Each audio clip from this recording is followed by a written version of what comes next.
ಹಿರಿಯೂರು ತಾಲೂಕಿನ ಮಲ್ಲರಸನಹಟ್ಟಿ ಗ್ರಾಮದಲ್ಲಿ ಬುಧವಾರ ನಡೆದ ದೊಡ್ಡ ಮಾರಮ್ಮ ದೇವಿ ಜಾತ್ರಾ ಮಹೋತ್ಸವದಲ್ಲಿ ಪಾಲ್ಗೊಂಡ ಕರ್ನಾಟಕ ರಾಜ್ಯ ಕಾಡುಗೊಲ್ಲ ಅಭಿವೃದ್ಧಿ ನಿಗಮದ ಅಧ್ಯಕ್ಷರಾದ ಹಾರೋಗೆರೆ ಮಹೇಶ್ ಅವರಿಗೆ ಅದ್ಧೂರಿಯಾಗಿ ಸ್ವಾಗತಿಸಿದ ಮಲ್ಲರಸನಹಟ್ಟಿ ಗ್ರಾಮಸ್ಥರು. ಈ ಸಂದರ್ಭದಲ್ಲಿ ಕಾಡುಗೊಲ್ಲ ಸಮಾಜದ ಮುಖಂಡರು ಸೇರಿದಂತೆ ಸಾವಿರಾರು ಭಕ್ತಾದಿಗಳು ಉಪಸ್ಥಿತರಿದ್ದರು. ಈ ಒಂದು ಮಲ್ಲರಸನಹಟ್ಟಿಯಲ್ಲಿ ಈ ಒಂದು ಮಾರಮ್ಮ ದೇವಿಯ ಜಾತ್ರಾ ಮಹೋತ್ಸವ ನಡೆಯುತ್ತಿದ್ದು, ಈ ಒಂದು ಜಾತ್ರಾ ಮಹೋತ್ಸವಕ್ಕೆ ನನ್ನನ್ನು ಆಹ್ವಾನಿಸಿದ್ರಿ. ನಾನು ಸಹ ಬೆಳಗಿನಿಂದ ಸಾಕಷ್ಟು ಪ್ರಯತ್ನ ಪಟ್ಟು ಸ್ವಲ್ಪ ತಡವಾಗಿ ಆಗಲಿ ಬಂದಿದ್ದೇನೆ. ಆ ತಾಯಿ ನಿಮ್ಮೆಲ್ಲರಿಗೂ ಒಳ್ಳೇದು ಮಾಡಲಿ, ಒಳ್ಳೆಯ ಮಳೆ ಬೆಳೆ ಆಗಲಿ, ಎಲ್ಲರ ಬದುಕಿನಲ್ಲೂ ಒಂದು ಒಳ್ಳೆಯ ಒಂದು ಹೊಸತನವನ್ನು ತರಲಿ, ಒಳ್ಳೆಯ ಒಂದು ಯಶಸ್ಸನ್ನು ಕೊಡಲಿ, ನಿಮ್ಮ ಎಲ್ಲ ಮಕ್ಕಳ ಮರಿಗೆ ಒಂದು ಒಳ್ಳೆಯ ಒಂದು ಭವಿಷ್ಯವನ್ನು ಕೊಡುವಂಥ ನಿಟ್ಟಿನಲ್ಲಿ ಇವತ್ತಿಷ್ಟೊಂದು ಅದ್ದೂರಿಯಾಗಿ ಇವತ್ತು ಈ ಒಂದು ಜಾತ್ರೆ ಮಾಡ್ತಿದ್ದೀರಿ. ಆ ಮಾರಮ್ಮ ದೇವಿ ಎಲ್ರಿಗೂ ಒಳ್ಳೇದು ಮಾಡಲಿ. ನಾನು ಕಾಡುಗೊಲ್ಲ ಅಭಿವೃದ್ಧಿ ನಿಗಮದ ಅಧ್ಯಕ್ಷನಾಗಿ ನಾನು ಹೇಳೋದು ಇಷ್ಟ ಏನಪ್ಪ ಅಂತಂದರೆ, ನೀವು ಯಾರಾದರೂ ಬಂದಾಗ ಬರೀ ಚಪ್ಪಾಳೆ ತಟ್ಟೋದು ಕೇಕ್ ಕೊಡೋದಲ್ಲ. ಸರ್ಕಾರದ ನಾನೊಬ್ಬ ಪ್ರತಿನಿಧಿ. ನೀವು ಬಂದಂತಹ ಸಂದರ್ಭದಲ್ಲಿ ನಾವು ಬಂದಿರೋದೇನು, ನಮ್ಮ ಕೆಲಸ ಕಾರ್ಯ ಏನು ಅನ್ನೋದನ್ನ ನೀವು ಯೋಚನೆ ಮಾಡಬೇಕಾಗ್ತದೆ. ನೀವು ನಿಗಮಗಳಿಂದ, ನಮ್ಮ ನಿಗಮದಲ್ಲಿ ಇವತ್ತು ಗಂಗಾ ಕಲ್ಯಾಣ ಇರ್ಬೋದು, ನೇರ ಸಾಲ ಇರ್ಬೋದು, ಮತ್ತು ಸಾರಥಿ ಯೋಜನೆ ವಾಹನವನ್ನು ಕೊಡ್ತಕ್ಕಂಥದ್ದು ಇರ್ಬೋದು, ಓದ್ತಕ್ಕಂಥ ಮಕ್ಕಳಿಗೆ ಶೈಕ್ಷಣಿಕವಾಗಿ ಅವ್ರಿಗೆ ಸಹಾಯ ಮಾಡ್ತಕ್ಕಂಥ ಒಂದು ವ್ಯವಸ್ಥೆ ನಮ್ಮ ನಿಗಮದಿಂದ ಇದೆ. ನೀವು ಏನು ಮಾಡಬೇಕಪ್ಪ ಅಂತ ಹೇಳಿದ್ರೆ, ಹೆಚ್ಚಿನದಾಗಿ ನೀವೆಲ್ಲರೂ ಅರ್ಜಿ ಹಾಕಬೇಕಾಗ್ತದೆ. ಅರ್ಜಿ ಹಾಕಿ ಸರ್ಕಾರದ ಸವಲತ್ತನ್ನ ಪಡ್ಕೋಬೇಕಾಗ್ತದೆ. ಈಗ ನಾವು ನಮ್ಮ ಜನಸಂಖ್ಯೆ ಗೊತ್ತಾಗಬೇಕು ಅಂತ ನಮ್ಮ ಹಸಿವೆ ಎಷ್ಟಿದೆ. ಈಗ ನೀವು ಮಾರಮ್ಮ ಮಾಡಿದಿರಿ, ಒಲೆ ಮೇಲೆ ಇದ್ರೆ ಅದೇನು ಬರುತ್ತೆ? ಹೊಟ್ಟೆಗೆ ಹೋಗ್ಲೇಬೇಕಲ್ಲ. ಹೌದು, ದಿನನಿತ್ಯ ನಮ್ಗೆ ಹಸು ಬಾಯಾರಿಕೆ ಆದಾಗ ಹೆಂಗ್ ಗೊತ್ತಾಗುತ್ತೋ, ಅದೇ ರೀತಿ ಸರ್ಕಾರಕ್ಕೂ ಸಹ ಅಷ್ಟೇ. ಈ ಸಮಾಜಕ್ಕೆ ಇವತ್ತು ಅನ್ನ ಇಲ್ಲ, ನೀರಿಲ್ಲ ಅಂತಕ್ಕಂಥ ಒಂದು ಸಂದೇಶ ಸರ್ಕಾರಕ್ಕೆ ಮುಟ್ಟಬೇಕಾಗ್ತದೆ. ಇವತ್ತು ಸರ್ಕಾರದಲ್ಲಿ ಇವತ್ತು ಮುಖ್ಯಮಂತ್ರಿಗಳಾಗಿರ್ತಕ್ಕಂಥ ಸನ್ಮಾನ್ಯ ಸಿದ್ದರಾಮಯ್ಯನವರಾಗಿರ್ಬೋದು, ಉಪಮುಖ್ಯಮಂತ್ರಿಗಳಾಗಿರ್ತಕ್ಕಂಥ ಸನ್ಮಾನ್ಯ ಶ್ರೀ ಡಿ ಕೆ ಶಿವಕುಮಾರ್ ಸಾಹೇಬ್ರು ಇರ್ಬೋದು, ಇವರೆಲ್ಲರೂ ಸಹ ಇವತ್ತು ಒಂದು ಜನಪರ ಆಡಳಿತವನ್ನು ಕೊಟ್ಟು ಇವತ್ತು ಅನೇಕ ಭಾಗ್ಯಗಳನ್ನ ಕೊಟ್ಟು ಇವತ್ತು ಸರ್ಕಾರದ ಒಂದು ಸವಲತ್ತುಗಳನ್ನ ಕಟ್ಟ ಕಡೆ ಒಬ್ಬ ಮನುಷ್ಯನಿಗೆ ತಲುಪೋ ನಿಟ್ಟಿನಲ್ಲಿ ಇವತ್ತು ಸರ್ಕಾರ ಈಗಾಗಲೇ ಕೆಲಸ ಮಾಡ್ತಿದೆ. ಈಗಾಗಲೇ ಮಹಿಳೆಯರಿಗೆ ಬಸ್ನಲ್ಲಿ ಉಚಿತ ಪ್ರಯಾಣ ಇರ್ಬೋದು, ಮತ್ತು ಅವರಿಗೆ ಪ್ರತಿ ತಿಂಗಳು ಒಂದು ಆರ್ಥಿಕವಾಗಿ ಒಂದು ನೆರವು, ಅವರ ಒಂದು ಬದುಕು ಸಾಗಲಿಸೋದಕ್ಕೆ. ಇದಲ್ಲದೆ ನಮ್ಮ ಈ ಒಂದು ಗೊಲ್ರೆಡ್ಡಿಗಳಲ್ಲಿ ಇರ್ತಕ್ಕಂಥ ಸಮಸ್ಯೆಗಳೇನು ಇವತ್ತು ನಿಮ್ಮ ಮಕ್ಕಳನ್ನ ವಿದ್ಯಾವಂತರು ಮಾಡ್ಬೇಕು. ನೀವು ಇಲ್ಲಿ ಏನು ಅನೇಕ ಜನ ಯುವಕರಿದ್ದೀರಿ, ನೀವೆಲ್ಲರೂ ಸಹ ಅಷ್ಟೇ ವಿದ್ಯಾವಂತರಾಗಬೇಕು. ವಿದ್ಯಾವಂತರಾದಾಗ ಮಾತ್ರನೇ ಒಂದು ಸಮಾಜ ಆಗಿರ್ಬೋದು, ಒಂದು ಸಮುದಾಯ ಆಗಲಿ ಬೆಳೆಯೋದಕ್ಕೆ ಸಾಧ್ಯ ಆಗ್ತದೆ.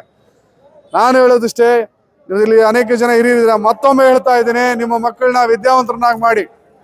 ಮುಂದುವರ್ತಕ್ಕಂತಹ ದಿನಗಳಲ್ಲಿ ಅವರು IAS, KS, ಮೆಡಿಕಲ್, ಇಂಜಿನಿಯರಿಂಗು ಇಂತಹ ಒಂದು ಉನ್ನತ ವ್ಯಾಸಂಗಗಳನ್ನು ಮಾಡಿ ಸಮಾಜದಲ್ಲಿ ಒಂದು ಉನ್ನತ ಹುದ್ದೆ ಹೋದಂತಹ ಸಂದರ್ಭದಲ್ಲಿ ಅವರು ಸಮಾಜಕ್ಕೆ ಶಕ್ತಿ ಆಗ್ತಾರೆ. ಆಗ ಸಮಾಜನೂ ಸಹ ಅಭಿವೃದ್ಧಿ ಆಗಲಿಕ್ಕೆ ಸಾಧ್ಯ ಆಗ್ತದೆ. ಇವತ್ತು ನಾನು ಒಬ್ಬ ನಿಮ್ಮ ಮನೆಯ ಮಗನಾಗಿ ಇವತ್ತು ಈ ಒಂದು ಗ್ರಾಮಕ್ಕೆ ನನಗೆ ಇವತ್ತು ಕರೆಸಿದಿರಿ. ನಾನು ಹೇಳೋದಿಷ್ಟೇ, ನಿಮ್ಮ ಕಷ್ಟ, ನಿಮ್ಮ ನೋವುಗಳಲ್ಲಿ ನಾನು ಒಬ್ಬ ನಿಮ್ಮ ಮನೆಯ ಮಗನಾಗಿ ನಿಮ್ಮ ಜೊತೆಲಿ ಇರ್ತೇನೆ. ಎಂತಹ ಸಂದರ್ಭದಲ್ಲೂ ನೀವು ನನಗೆ ಕರೆ ಮಾಡ್ಬೋದು. ಇಲ್ಲಿ ಸ್ಥಳೀಯವಾಗಿ ನಿಮ್ಗೆ ಯಾವುದೇ ಒಂದು ಸಮಸ್ಯೆಗಳು ಎದುರಾದಂತಹ ಸಂದರ್ಭದಲ್ಲಿ ಇಲ್ಲಿನ ಸ್ಥಳೀಯ ಮುಖಂಡರಾಗಿರ್ಬೋದು, ಇಲ್ಲಿನ ಚುನಾಯಿತ ಪ್ರತಿನಿಧಿಗಳಾಗಿರ್ತಕ್ಕಂಥ ಇಲ್ಲಿನ ಒಂದು ಚಿತ್ರದುರ್ಗ ಜಿಲ್ಲೆ ಉಸ್ತುವಾರಿ ಮಂತ್ರಿಗಳಾಗಿರ್ತಕ್ಕಂಥ ಸುಧಾಕರ್ ಅವ್ರ ಬಳಿ ಸರ್ಕಾರಗಳನ್ನ ಹೊಂದ್ಕೋಬೇಕಾಗ್ತದೆ. ನಾವು ಸರ್ಕಾರ ಯಾವ ಇರ್ತದೋ ಸರ್ಕಾರದ ಜೊತೆ ನಾವು ಹೆಜ್ಜೆ ಹಾಕಿದಾಗ ನಾವು ಅಭಿವೃದ್ಧಿ ಆಗೋದಕ್ಕೆ ಸಾಧ್ಯ ಆಗ್ತದೆ.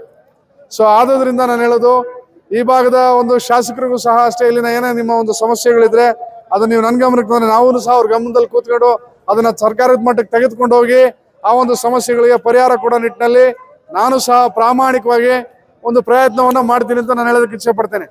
ಮತ್ತು ಈಗ ನೀವು ನಮ್ಮ ಇಲ್ಲಿನ ಏನು ಯುವಕರು ಇದ್ರಿ, ಮೊನ್ನೆ ತಾನೇ ಯಮಂಗಳ ಹೋಬಳಿಯಲ್ಲಿ ಒಂದು ಶಾಖೆಯನ್ನು ಪ್ರಾರಂಭ ಮಾಡಿದ್ರಿ.